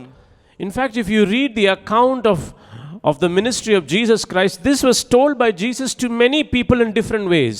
நம்ம ஆண்டவருடைய வாழ்க்கையில இருக்கக்கூடிய காரியங்களை வாசிக்கும்போது இந்த காரியத்தை அநேகருக்கு அநேக இடத்துல அவர் சொல்லி இருக்கிறார். Many people came to him with their problems. அநேகர் அவங்களுடைய பிரச்சனையோடு இயேசு கிட்ட வந்தாங்க. A lot of them came with their physical problems, ailments and diseases. அநேகர் சரீரத்தில் உபாதைகளோடு சரீரக்கிற வியாதிகளோடு ஆண்டவர் கிட்ட வந்தாங்க. And he would often ask them, do you believe that I can do it? அநேக நேரத்தில் ஆண்டவர் இந்த மாதிரி கேட்பார், என்னால செய்ய முடியும் என்று நம்புகிறியா அப்படின்னு கேட்பார். Jesus was trying to tell these people that your current situation is not the final situation. ஆண்டவராய் இயேசு என்ன சொல்ல வந்தார், இப்ப இருக்கிற சூழ்நிலை கடைசி கிடையாது, இது மாற முடியும்னு சொல்வதற்காக உணர்த்துவதற்காக அந்த கேள்விகளை சொன்னார். Your circumstance today is not the final report about your life. உங்க இப்ப இருக்கிற சூழ்நிலை தான் கடைசி என்று சொல்லி நினைத்து விடாதீர்கள். The lepers came to Jesus for healing. குஷ்டரோகிகள் இயேசுவை பார்த்து இயேசுவிடத்தில் சுகம் பெற்றுக்கொள்வதற்காக வந்தாங்க. They had been lepers for many years. அநேக வருஷங்களா குஷ்டரோகிகளா இருந்தாங்க. They thought nothing could be done about their situation. அவருடைய சூழ்நிலை ஒண்ணுமே செய்ய முடியாது என்று சொல்லி நினைத்தார்கள். We know about the woman with the issue of blood who came to Jesus. பெரும்பாடுள்ள ஸ்திரீ இயேசு கிட்ட வந்ததை நாம் அறிந்திருக்கிறோம். Many years she tried many things, never found a healing. அநேக நாட்கள் அநேக காரியங்களை செய்தாங்க, ஆனா சுகம் பெற்றுக்கொள்ள முடியவில்லை. We know about the man who was disabled for about 30 years by the pool of Bethsaida. Bethesda குளத்தருகில் 38 வருஷமாய் நடக்க முடியாத ஒருவன் இருந்ததை நாம் அறிந்திருக்கிறோம். And to all of these people Jesus asked, do you believe that I can do it? இந்த எல்லா ஜனங்க கிட்ட ஆண்டவர் என்ன தெரியுமா கேட்டாரு, என்னால் சுகப்படுத்த முடியும் என்று நீ விசுவாசிக்கிறாயா என்று சொல்லி கேட்டார். Hallelujah. Hallelujah. People with different illnesses and problems and issues that have been living with this for many years are coming to Jesus. அநேக வியாதிகளோடு அநேக பிரச்சனைகளோடு அநேக வருஷங்களாய் இந்த பலவீனத்தோடு இருந்தவர்கள் எல்லாம் இயேசு கிட்ட வராங்க. Because they believe that he is the one who has the power to heal and restore their bodies. ஏன்னு சொன்னா அவங்க விசுவாசத்தோடு வந்தாங்க, அவர்தான் குணமாக்க முடியும், குணமாக்கக்கூடிய வல்லமை அவர்கிட்ட தான் இருக்கு, பழைய நிலையில கொண்டு வரக்கூடிய வல்லமை அவரிடத்துல இருக்கு என்று சொல்லி நம்பினார்கள். And to one such man who brought his son, Jesus is saying everything is possible to him who believes. அந்த மாதிரி வந்த ஒருவனுடைய மகனுக்கு தான் ஆண்டவர் சொன்னாரு, விசுவாசிக்கிறவனுக்கு எல்லாம் கூடும். Hallelujah. Hallelujah. Matthew chapter 21 verse 22. மத்தேயு 21 அதிகாரம் 22வது வசனம். Jesus said, if you believe, you will receive whatever you ask for in prayer. நீங்கள் விசுவாசம் உள்ளவர்களா ஜெபத்தில் எவைகளை கேட்பீர்களோ அவை எல்லாம் பெறுவீர்கள் என்றார். Hallelujah. Hallelujah. So today I want you to go in faith in prayer to the Lord. ஆகவே இந்த நாள்ல நான் சொல்லுகிறேன், ஜெபத்திலே விசுவாசத்தோடு தேவனிடத்தில் செல்லுங்கள். Many came to Jesus, some received healing, some did not. அநேகர் இயேசு கிட்ட வந்தாங்க, சில பேர் சுகத்தை பெற்றுக்கொண்டாங்க, சிலர் சுகத்தை பெற்றுக்கொள்ளவில்லை. In some towns Jesus did not heal because he said there was unbelief in that town. சில நகரத்தில் ஆண்டவரால சுகத்தை கொடுக்க முடியல என்று சொன்னால் அவர் அந்த இடத்துல அவிசுவாசம் உண்டு என்று சொல்லி அவர் சொன்னார். Maybe you're questioning yourself, my healing time is expired. ஒருவேளை நீங்க கேள்வி கேட்டுக்கொண்டு இருக்கலாம், எனக்கு சுகம் வரக்கூடிய நேரம் கடந்து போயிட்டோ. Maybe you're saying to yourself, my emotional wounds and hurts are too deep to be healed. என்னுடைய உணர்ச்சி ரீதியான காயங்கள் ரொம்ப ஆழமா இருக்கு, அதை சுகப்படுத்த முடியாம போயிருச்சோ. Or you are saying that your financial situation can never be remedied. ஒருவேளை இந்த பொருளாதார சூழ்நிலை மாற்றவே முடியாதோ. It's too late for me to get married anymore. இதுக்கு மேல எனக்கு கல்யாணமாக இருக்க முடியவே முடியாதோ. There's a scripture in Joel chapter 2 verse 25. யோவேல் 2 அதிகாரம் 25 வசனத்தில் ஒரு வசனம் இப்படி சொல்லுகிறது. I will restore to you the years that the swarming locust has eaten. இதோ வெட்டுக்கிளியும் பச்சை புழுக்களும் முசுக்கட்டை பூச்சிகளும் பட்சித்த வருஷங்களின் பலனை உங்களுக்கு அளிப்பேன் என்று சொல்கிறார். What the enemy has stolen, பிசாசு எதை திருடினானோ, what the enemy has taken away from your life, பிசாசு எந்த காரியத்தை எதிரி எந்த காரியத்தை உங்கள் வாழ்க்கையில திருடி போட்டானோ, you might think nothing can be salvaged from this destruction. அதிலிருந்து அந்த அழிவிலிருந்து எதுவுமே கொண்டு வர முடியாது என்று சொல்லி ஒருவேளை நீங்க நினைக்கலாம். But let me tell you today, restoration is possible. ஒரு காரியத்தை சொல்ல விரும்புகிறேன், திரும்ப பழைய நிலைக்கு வரக்கூடிய காரியம் முடியும். Healing and deliverance is possible for you. சுகம் விடுதலை உங்களுடைய வாழ்க்கையில முடியும். Have confidence in God's ability to change your situation. உங்கள் சூழ்நிலை மாற்றக்கூடிய வல்லமை தேவனிடத்தில் உண்டு என்று சொல்லி விசுவாசிக்க நம்ப ஆரம்பிங்க. Stand on the promises of God. ஆண்டவருடைய வாக்குத்தத்தத்தின் மேல் நில்லுங்கள். Hallelujah. Hallelujah. And there is one promise that I read in the beginning of my sermon this morning. அதுல ஒரு வாக்குத்தத்தத்தை தான் இந்த செய்தியின் ஆரம்பத்தில் நான் வாசிச்சேன். Jeremiah chapter 30 verse 17 says, I will restore you to health and heal your wounds, declares the Lord. எரேமியா 30 அதிகாரம் 17 வசனத்துல சொல்லுது, நான் உனக்கு ஆரோக்கியம் வரப்பண்ணி உன் காயங்களை ஆற்றுவேன் என்று கர்த்தர் சொல்லுகிறார். Each of us may have wounds that you think cannot be healed. நாம் நினைக்கலாம் நம்ம இடத்துல பெரிய காயங்கள் இருக்கு, இந்த காயங்களை யாராலுமே ஆற்ற முடியாதுன்னு நினைக்கலாம். They may be physical, spiritual, emotional wounds. சரீரத்துல உணர்ச்சி ரீதியான காயங்களா இருக்கலாம். They may be hurts, they may be habits and hang-ups within our lives that you think can never change. அநேக வலிகளா இருக்கலாம், வேதனைகளா இருக்கலாம், மாற்ற முடியாத பழக்கங்களா இருக்கலாம். அது maybe you are not in the best of health today. ஒருவேளை இன்னைக்கு நல்ல ஒரு ஆரோக்கியமற்ற ஒரு சூழ்நிலை இருக்கலாம். But God's promise says this morning that he will restore health to you and heal your wounds. ஆனா இந்த காலைவேளை கர்த்தர் வாக்குத்தத்தமாய் சொல்லுகிறது, நான் உனக்கு ஆரோக்கியத்தை வரப்பண்ணி உன் காயங்களை ஆற்றுவேன். Hallelujah. Hallelujah. I'm not just talking about physical health. I'm talking about emotional health as well this morning. நான் உடல் ரீதியான சரீர ரீதியான ஆரோக்கியத்தை மாத்திரமல்ல, உணர்ச்சி ரீதியான ஆரோக்கியத்தை குறித்தும் பேசிக் கொண்டிருக்கிறேன். Many believers going through emotional problems in their life. அநேக விசுவாசிகள் உணர்ச்சி ரீதியான பிரச்சனைகள் ஊடாய் கடந்து போய் கொண்டிருக்கிறாங்க. Problems within the family. குடும்பத்துல பிரச்சனை, between a husband and wife. கணவன் மனைவிக்குள்ள பிரச்சனை, between children and the parents. பிள்ளைகளுக்கும் பெற்றோருக்கும் பிரச்சனை, between in-laws. மாமனார் மாமியார் நடுவுல பிரச்சனை. Emotional problems. But God is saying today, I will restore you to health and heal your wounds. உணர்ச்சி ரீதியான பிரச்சனைகள் நான் சொல்றேன், ஆனா இந்த காலைவேளை ஆண்டவர் சொல்லுகிறார், நான் உனக்கு ஆரோக்கியத்தை வரப்பண்ணி உன் காயங்களை ஆற்றுவேன். Hallelujah. Hallelujah. Hebrews chapter 13 verse 8, it says Jesus is the same yesterday, today and forever. எபிரேயர் 13 அதிகாரம் 8 வசனம் இப்படி சொல்லுகிறது, ஆண்டவராய் இயேசு கிறிஸ்து நேற்றும் இன்றும் என்றும் மாறாதவர். Hallelujah. Hallelujah. If Jesus could do that for some desperate people, some desperate lepers and that woman with the issue of blood, that man who sat by the pool of Bethesda for 30 years, he can do it for you today. ஒருவேளை அந்த நம்பிக்கையற்ற சூழ்நிலையில அந்த 38 வருஷம் Bethesda குளத்தில் இருக்கவன் செய்தானேயானால், அந்த அந்த அந்த இரத்த போக்கு உதிர போக்கு இருந்ததான அந்த பெண்ணுக்கு செய்வாரேயானால், உங்களுக்கும் செய்ய அவர் வல்லமுள்ளவராக இருக்கிறார். Hallelujah. Hallelujah. Psalm 91 verse 16. சங்கீதம் 91 16வது வசனம், with long life I will satisfy him and show him my salvation. நீடித்த நாட்களால் திருப்தியாக்கி என் ரட்சிப்பை அவருக்கு காண்பிப்பேன். Hallelujah. God can do the impossible in your life. முடியாத காரியத்தை உங்கள் வாழ்க்கையில் ஆண்டவரால் செய்யக்கூடும். What you think the devil has completely stolen and it cannot be restored, God can do the impossible in your life. ஒருவேளை நீங்க நினைக்கிற பிசாசு எல்லாத்தையும் எடுத்து போட்டான், எல்லாத்தையும் திருடி போட்டான் அப்படின்னு சொல்லிட்டு, ஆனால் ஆண்டவர் சகலத்தையும் பழைய நிலைக்கு கொண்டு வர கூட முடியும். Hallelujah. Hallelujah. Trust in his word. அவருடைய வார்த்தையை நம்புங்கள்.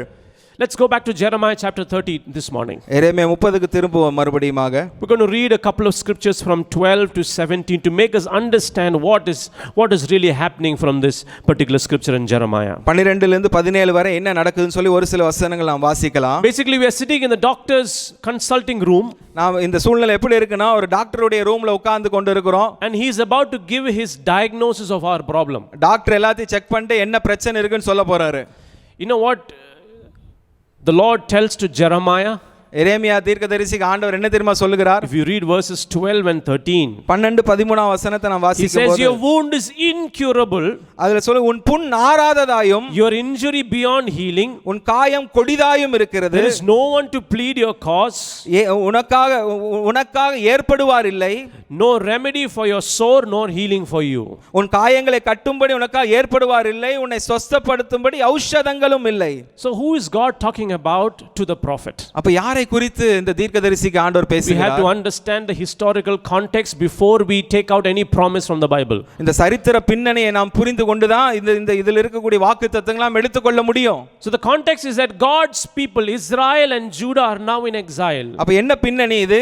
தேவனுடைய ஜனங்களாக இஸ்ரவேலும் யூதாவும் எங்க இருக்கிறாங்கன்னா அடிமைத்தனத்தில் இருக்கிறாங்க. The Babylonian Empire came and took all of them as slaves.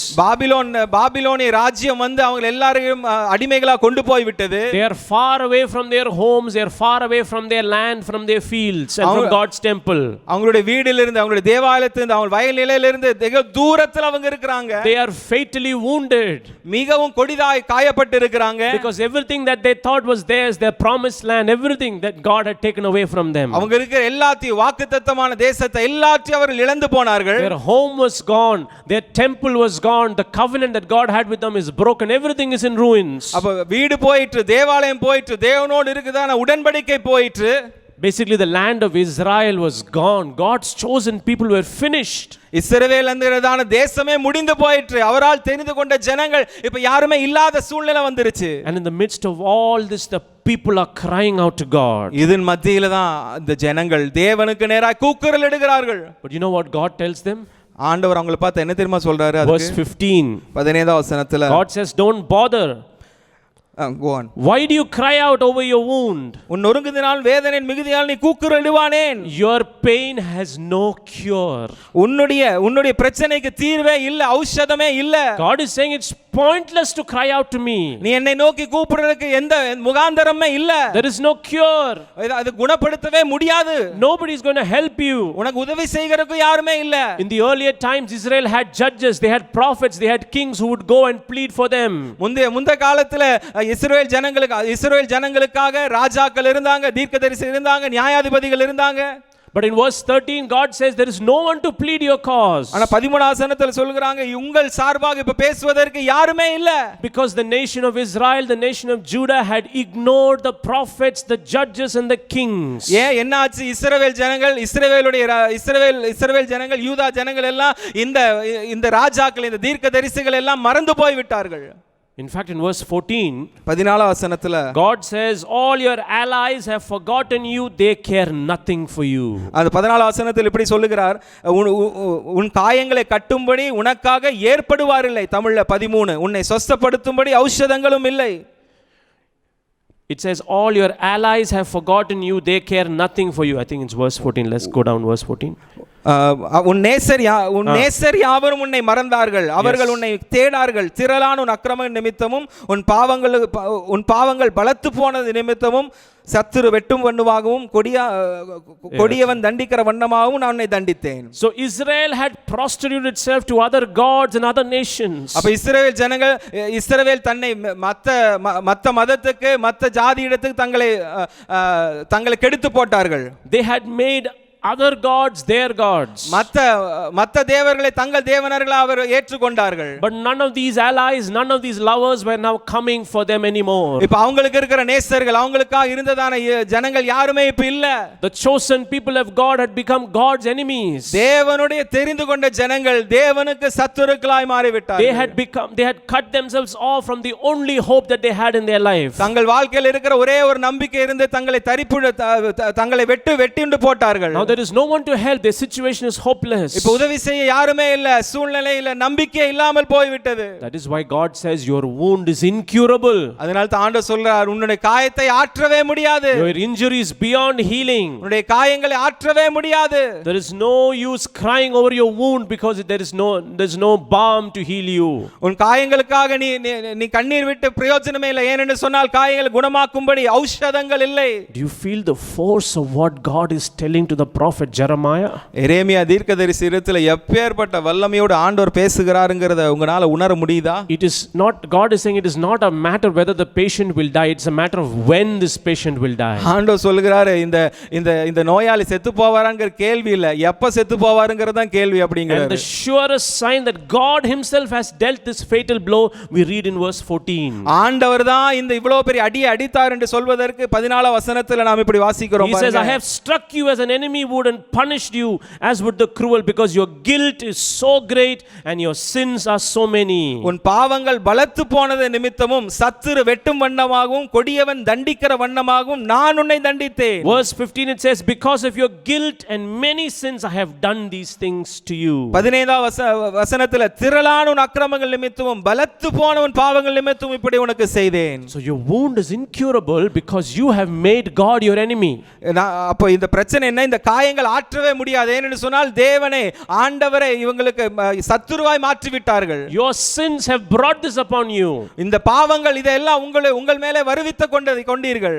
And that is the first part of my sermon. Your wound is incurable. ஆனா என்னுடைய செய்தியில் இது முதல் பகுதி தான். என்ன? உங்கள் காயங்களை ஆற்றவே முடியாது. But then comes the astonishing promise of God in verse 17. ஆனா அதுக்கு அப்புறம் தான் பிரமிக்கத்தக்க ஒரு வாக்குத்தத்தத்தை 17வது வசனத்துல சொல்லுகிறார். He says, I will heal your wound and I will restore you to health. அவர் சொல்றார், நான் உனக்கு ஆரோக்கியத்தை வரப்பண்ணி உன் காயங்களை ஆற்றுவேன். Hallelujah. Hallelujah. What an amazing God we serve. எப்பேர்ப்பட்ட பெரிய ஆண்டவரை நாம் தொழுது கொண்டு இருக்கிறோம் பாருங்க. Again and again God declared that the wound was incurable. திரும்ப சொல்லுகிறார் இந்த காயங்களை சுகமாக்க முடியாதுன்னு சொல்லுகிறார். But God also promises the impossible. I will heal your wound. ஆனால் ஆண்டவர் திரும்ப முடியாத ஒரு காரியத்தை வாக்குத்தத்தம் பண்ணுகிறார். என்ன? உன் காயங்களை நான் ஆற்றுவேன். Hallelujah. Hallelujah. God himself is undertaking the task of healing the wound of his people. தம்முடைய ஜனங்களுடைய காயங்களை ஆற்றக்கூடிய இந்த வேலை அவரே எடுத்து கொண்டிருக்கிறார். Not because they deserved it anyway.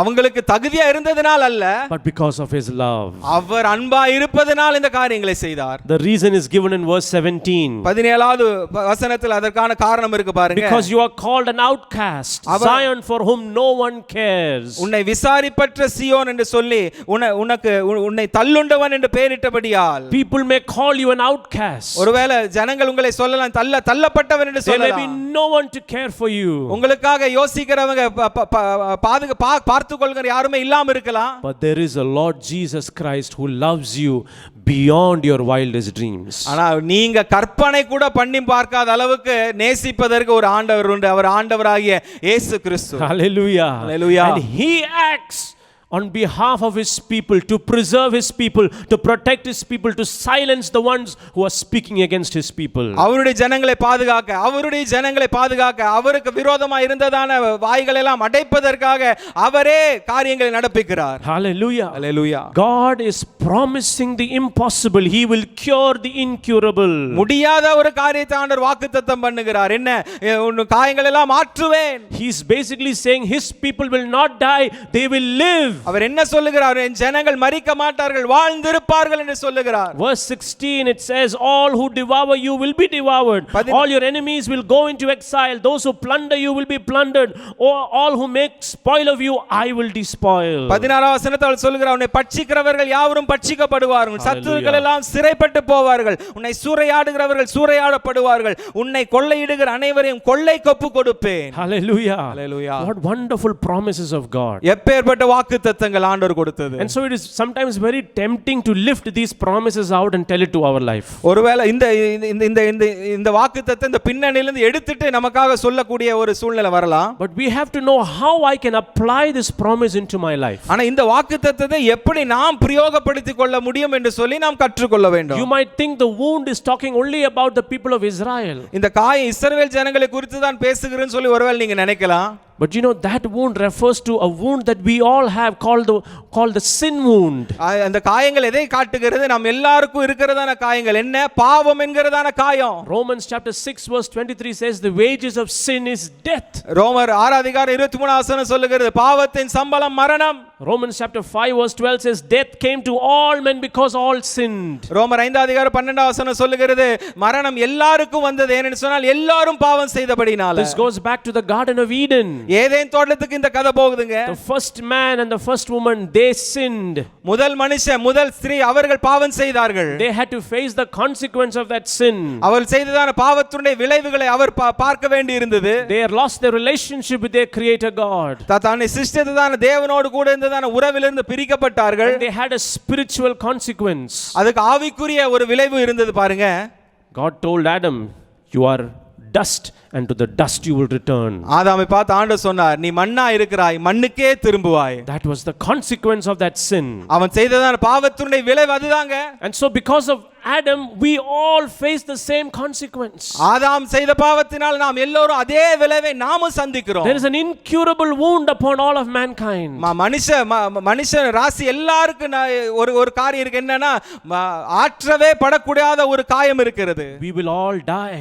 நாம் எல்லோரும் மரிக்க வேண்டும். So I need this promise. அப்ப இந்த வாக்குத்தத்தம் நமக்கு அவசியம். But on what grounds can I claim this promise? ஆனா எதன் அடிப்படையில் இந்த வாக்குத்தத்தத்தை நான் சுதந்தரிக்க முடியும்? That is why we have to remember what Isaiah wrote, the contemporary of Jeremiah. Almost 100 years before Jeremiah, Isaiah wrote something.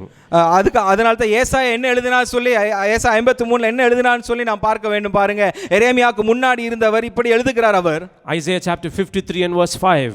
ஏசாயா 53வது அதிகாரம் 5வது வசனம். He was pierced for our transgressions. Yeah, go on. He was crushed for our iniquities. The punishment that brought us peace was upon him, and by his wounds we are healed. நம்முடைய மீறுதல்கள் நிமித்தம் அவர் காயப்பட்டு, நம்முடைய அக்கிரமங்கள் நிமித்தம் அவர் நொறுக்கப்பட்டார். நமக்கு சமாதானத்தை உண்டு பண்ணும் ஆக்கினை அவர் மேல் வந்தது. அவருடைய தழும்புகளால் குணமாகிறோம். Hallelujah. Hallelujah.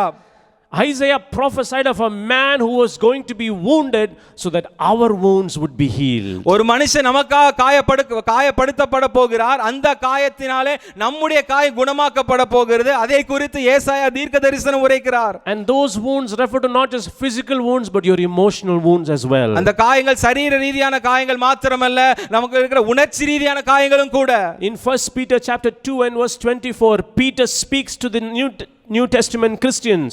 1 பேதுரு 2 அதிகாரம் 24 வசனத்துல புதிய ஏற்பாடு பரிசுத்தவான்களுக்கு அவர் எழுதுகிறார். He is applying the scripture that Isaiah wrote and he's saying, ஏசாயா எழுதின அதே வாக்குத்தத்தத்தை இங்க கோடிட்டு காட்டுகிறார். இப்படி சொல்லுகிறார். He says, he himself bore our sins in his body on the tree so that we might die to sins and live for righteousness. By his wounds you have been healed. அவர் இப்படி எழுதுகிறார், நாம் பாவங்களுக்கு செத்து நீதிக்கு பிழைக்கும்படியாக அவர் தாமே தமது சரீரத்திலே நம்முடைய பாவங்களை சிலுவையின் மேல் சுமந்தார். அவருடைய தழும்புகளால் குணமானீர்கள். Hallelujah. Hallelujah. He bore my sins in his body on the tree. அவர் என்னுடைய பாவங்களை அவருடைய சரீரத்திலே கல்வாரி சிலுவையிலே சுமந்து கொண்டார். Jesus was wounded so that my wounds would be healed. இயேசு எதற்கு காயப்பட்டார்? என்னுடைய காயங்களை எல்லாம் குணமாக்குவதற்காக. And because of what happened on the cross of Calvary, Kalvari சிலுவையிலே என்ன நடந்ததன் காரணமாக I can be healed. இன்றைக்கு நான் சுகமா இருக்க முடியும். Hallelujah. Hallelujah. That's what happened on the cross of Christ. Kalvari சிலுவையில் அதுதாங்க நடந்தது. There was a divine exchange that took place. அங்க கல்வாரி சிலுவையில் பெரிய ஒரு தெய்வீக பரிமாற்றம் ஏற்பட்டது. Jesus Christ, the second Adam, ஆண்டவராக இயேசு கிறிஸ்து, இரண்டாம் ஆதாமாகிய ஆண்டவராக இயேசு கிறிஸ்து, he took my sins on the cross and gave me his righteousness. என்னுடைய பாவங்களை கல்வாரி சிலுவையில் அவர் சுமந்து கொண்டு அவருடைய நீதியை எனக்கு தந்தார். He took my shame and gave me his glory. என்னுடைய காரியங்களை அவர் ஏற்றுக்கொண்டு அவருடைய மகிமை எனக்கு தந்தார். He took my curse and gave me his blessings. என்னுடைய சாபத்தை அவர் எடுத்துக்கொண்டு அவருடைய ஆசீர்வாதத்தை எனக்கு தந்தார். He took my death and gave me his life. என்னுடைய மரணத்தை அவர் ஏற்றுக்கொண்டு அவருடைய ஜீவனை எனக்கு தந்திருக்கிறார். Hallelujah. Hallelujah. There you see the irresistible love of God at the cross of Calvary. தடுக்கவே முடியாத இவ்வளவு பெரிய அன்பை கல்வாரி சிலுவையில் நாம் பார்க்கிறோம். The irresistible power of God to heal is seen at the cross of Calvary. தம்முடைய ஜனங்களை எல்லாம் குணமாக்குவதற்கு ஆண்டவர் வைத்திருந்ததான தடுக்க முடியாத ஒரு வல்லமையாக இந்த அன்பை நாம் பார்க்கிறோம். I desperately need this healing in my life. இந்த ஆரோக்கியம் தான், இந்த சுகம் தான் என்னுடைய வாழ்க்கையில் எனக்கு மிகவும் அவசியம். I want to claim this promise of healing in my life. இந்த ஆரோக்கியம் என்னுடைய வாழ்க்கையில் வர வேண்டும் என்று சொல்லி இந்த வாக்கு தத்தத்தை நான் சொல்ல வேண்டும். Hallelujah. Hallelujah. We are sitting in the doctor's consulting room. நாம் டாக்டர் சொல்லக்கூடிய அந்த ரூம்ல நாம் அமர்ந்து கொண்டிருக்கிறோம். The doctor gives us his diagnosis. Doctor என்ன பிரச்சனைன்னு சொல்றாரு. He says our wound is fatal. அவர் சொல்றாரு, இந்த காயம் ரொம்ப கொடிதா இருக்கிறது. You are going to die. நீங்க சாக போறீங்கன்னு சொல்றாரு. But he is offering a cure. ஆனா ஒரே ஒரு வழி மட்டும் சொல்றார் குணமாவதற்கு. It is a very radical treatment is what he is saying. அவர் கொடுக்கக்கூடிய சிகிச்சை மிகவும் பெரிய ஒரு மாற்றப்பட்ட ஒரு சிகிச்சை. He is saying there is a man who will die for you. என்ன சொல்லுகிறார்? உங்களுக்கென்று ஒரு மனுஷன் சாக போகிறார். In your place he is going to take all your wounds. உன்னுடைய இடத்துல உன்னுடைய எல்லா காயங்களையும் அவர் ஏற்றுக்கொள்ள போகிறார்னு சொல்லுகிறார். And so because of that you are no longer die but you will live. ஆகவே இதனால் என்ன நடக்குது? நாம சாகதில்லை, நாம் மரணம் அடைவதில்லை, நாம் ஜீவனோடு இருக்க போகிறோம். Hallelujah. We are no longer enemies of God but become friends with God. இனி தேவனோடு சத்துருக்கள் அல்ல, தேவனோடு கூட நண்பர்களா இருக்கிறோம். So those of you watching me here today, if you've never put your faith in Jesus Christ, I encourage you this morning to choose to put your faith in Jesus. அப்ப இந்த பார்த்து கொண்டிருக்கிறவங்க யாராவது இயேசுவை நம்பாம இருப்பீங்களே ஆனால் உங்களுடைய விசுவாசத்தை இயேசுவின் மேல வையுங்கள் என்று சொல்லி இந்த நேரத்தில் நான் சொல்லுகிறேன். Because if you put your faith in Jesus, your cure is immediate and effective. அப்போ நீங்க உங்க விசுவாசம் இயேசுவின் மேல வைக்கும்போது உங்களுக்கு இருக்கிற குணம் உடனடியான குணம், அது நல்ல ஒரு குணம் இப்பவே இருக்கு நமக்கு. Accept this diagnosis, take this cure. இந்த அவர் சொன்னதான பிரச்சனை ஏற்றுக்கொள்ளுங்க, அந்த பிரச்சனைக்கான சிகிச்சையை நீங்க ஏற்றுக்கொள்ளுங்க. But the third thing which I want to stress upon this morning is to visit this doctor frequently. மூன்றாவது காரியம் என்ன சொல்ல விரும்புகிறேன், இந்த டாக்டரை திரும்ப நீங்க போய் பார்க்கணும். So when you have a terminal illness, you have to go for regular checkups to the doctor. ஒரு சாகக்கூடிய ஒரு பிரச்சனை வியாதி இருக்கு அப்படினா திரும்ப ஆண்டவர் கிட்ட போய் செக்அப் பண்ணுவோம். To make sure that the disease does not come again. ஏன் அந்த வியாதி மறுபடியும் வராம இருப்பதற்காக திரும்ப போவோம் நாம. Go to Jesus your physician daily, I encourage you. உங்களுடைய மருத்துவராகிய இயேசு கிட்ட தினமும் போங்கள் என்று சொல்லி நான் உங்களை ஊக்கப்படுத்துகிறேன். Do not hide anything from him. அவர்கிட்ட இருந்து எதுவுமே மறைக்காதீங்க. Maybe others cannot see the 80-90% of your life which is hidden. ஒருவேளை அந்த 80-90% மறைந்திருக்கிற அந்த வாழ்க்கையை மற்றவர்கள் பார்க்காம இருக்கலாம். Go to Jesus and explain everything to him. இயேசு கிட்ட போய் எல்லாத்தையும் சொல்லுங்க. Visit this doctor Jesus frequently. இந்த மருத்துவராகிய இயேசுவை எப்பொழுதும் திரும்ப போய் பாருங்க. And the last thing I want to say is to recommend this doctor to others as well. கடைசியா என்ன சொல்ல வரேன், இந்த டாக்டரை எல்லாருக்கும் நீங்க பரிந்துரை செய்யுங்க. If you have received a healing, உங்களுக்கு ஒரு சுகம் ஆரோக்கியம் நீங்க பெற்றிருப்பீங்களே, ஆனால் definitely you will talk about this doctor to others. அந்த டாக்டரை குறித்து எல்லார்கிட்டயும் நீங்க சொல்லுவீங்க இல்லையா? God has cured the incurable. ஆண்டவர் குணமாக்க முடியாத காரியத்தை குணமாக்கி இருக்கிறார். Hallelujah. Hallelujah. Beginning with the people of Israel, he gave the promise to them. இஸ்ரவேல் ஜனங்களுக்கு தான் இந்த வாக்குத்தத்தத்தை அவர் கொடுத்தார். But because of Jesus, what Jesus did on the cross of Calvary, this promise is mine. ஆண்டவராகிய இயேசு கிறிஸ்துவினால இயேசு கிறிஸ்து கல்வாரி சிலுவையில் என்ன செய்தாரோ அதன் நிமித்தம் இந்த வாக்குத்தத்தம் இப்பொழுது எனக்காக இருக்கிறது. I encourage you to grab a hold of God's promise today. இந்த வாக்குத்தத்தத்தை நீங்கள் பிடித்துக் கொள்ளுங்கள் என்று சொல்லி உங்களை ஊக்கப்படுத்துகிறேன். Claim it over your life with great faith. உங்கள் வாழ்க்கைக்கு மேல இந்த வாக்குத்தத்தத்தை claim பண்ணுங்க. Let the power of this word wash over you this morning. இந்த வார்த்தையினுடைய வல்லமை உங்களை முழுவதுமாய் கழுவட்டும் என்று சொல்லி ஜெபிக்கிறேன். Say to yourself, my health is restored. நீங்களே சொல்லுங்க, என்னுடைய ஆரோக்கியம் திரும்ப நான் பெற்றுக்கொண்டேன். All my wounds are healed. என்னுடைய காயங்கள் எல்லாம் குணமாயின. I am a son or daughter of the most high God. நான் தேவனுடைய சொந்த பிள்ளையா இருக்கிறேன் என்று சொல்லுங்கள். I belong to Jesus. நான் இயேசுவுக்கு சொந்தமானவன். I am wanted by Jesus and I am loved by Jesus. இயேசுக்கு எனக்கு வேணும், இயேசுவுக்கு நான் வேணும், இயேசுக்கு எனக்கு ரொம்ப பிரியம் என்று சொல்லுங்க. If you declare this over your life this morning, உங்களுடைய வாழ்க்கைக்கு நேரா இந்த காரியங்களை நீங்க சொல்வீர்களே ஆனால் you already have the victory. நீங்க ஏற்கனவே வெற்றி பெற்று விட்டீர்கள். Hallelujah. Hallelujah. Jesus is here this morning to heal you. இந்த காலை வேளையிலே ஆண்டவர் உங்கள் மத்தியில் இருக்கிறார், உங்களை குணமாக்கும்படியா உங்கள் மத்தியில் இருக்கிறார். He has promised, I will restore health to you and heal your wounds. அவர் சொல்லி இருக்கிறார், நான் உனக்கு ஆரோக்கியத்தை வரப்பண்ணி உன் காயங்களை ஆற்றுவேன். I'm going to pray for you this morning. இந்த காலை வேளையிலே உங்களுக்காக ஜெபிக்க விரும்புகிறேன். I don't know what your problem, what your emotional, physical need may be, but this morning we're going to believe in faith. We are going to pray together in faith, believing that God is going to heal you. உங்களுக்கு என்ன பிரச்சனை எனக்கு தெரியாது, சரீர ரீதியில உணர்ச்சி ரீதியில என்ன பிரச்சனையா இருக்கலாம், ஆனால் நாங்க ஜெபிக்க போகிறோம், எல்லாரும் சேர்ந்து விசுவாசத்தோடு ஜெபிக்க போகிறோம். Close your eyes with me, let's pray. கண்களை மூடி நாம் ஜெபிக்கலாம். Hallelujah. Thank you, Jesus. Thank you, Lord. Thank you, Holy Spirit. Urama Shadarama Kidaraba Shadaraba. Hallelujah. Hallelujah. Hallelujah. Lord, once upon a time we had the fatal wound of sin on our life. ஆண்டவரே, ஒரு காலத்துல இந்த இவ்வளவு பெரிய இந்த காயமாகிய பாவம் என்கிற காயம் எங்களுடைய வாழ்க்கையில இருந்தது ஆண்டவரே. And with sin came death and curse and shame upon us, Lord. ஆண்டவரே, இந்த பாவம் வந்ததால மரணம் வந்தது, இந்த பாவம் வந்ததால ஆண்டவரே சாபம் வந்தது ஆண்டவரே. And Lord, this morning we believe what Jesus did on the cross of Calvary. இந்த காலை வேளை கல்வாரி சிலுவையிலே இயேசு என்ன செய்தாரோ அதை நாங்கள் விசுவாசிக்கிறோம். He took my sin and gave me his righteousness. என்னுடைய பாவத்தை எடுத்துக்கொண்டு உம்முடைய நீதியை அவருடைய நீதி எங்களுக்கு தந்திருக்கிறார். He took my shame and gave me his glory. அவர் தம்முடைய மகிமை எனக்கு தந்திருக்கிறார். He took my curse and gave me his blessings. என்னுடைய சாபத்தை அவர் எடுத்துக்கொண்டு அவருடைய ஆசீர்வாதத்தை எனக்கு தந்திருக்கிறார். He took the penalty of sin, which was death, from me, gave me life. பாவத்தின் சம்பளமாகிய மரணத்தை அவர் ஏற்றுக்கொண்டு ஜீவனை எனக்கு தந்திருக்கிறார். He made me, who was an enemy of God, to be friends with God. அவர் தேவனுக்கு சத்துருக்களா இருந்ததான் என்னை தேவனோடு கூட நண்பராய் என்னை மாற்றி இருக்கிறார். And Lord, this morning, that promise that is there in Jeremiah, I take it, Lord, for my life. ஆண்டவரே, இந்த காலை வேளை எரேமியாவில் இருக்கிற இந்த வாக்குத்தத்தத்தை என் வாழ்க்கைக்கு நான் எடுத்துக்கொள்ளுகிறேன். Lord, I pray for those who are watching and who need this healing in their life. ஆண்டவரே, இந்த நேரத்தில் பார்த்து கொண்டிருக்கிறவங்க யாருக்கெல்லாம் சுகம் வேண்டுமோ அவர்களுக்காக நான் ஜெபிக்கிறேன். The enemy has stolen and destroyed many lives. Emotional wounds and hurts are there in many lives. பிசாசு अनेक வாழ்க்கையில் अनेक காரியத்தை திருடி இருக்கிறார். உணர்ச்சி ரீதியான காரியங்களை திருடி இருக்கிறார் अनेक வாழ்க்கையில். I pray for restoration and healing in their lives. அவருடைய வாழ்க்கையிலே சுகம் உண்டாவதாக, மீண்டும் பழைய நிலைக்கு அவர்கள் வருவார்களாக என்று சொல்லி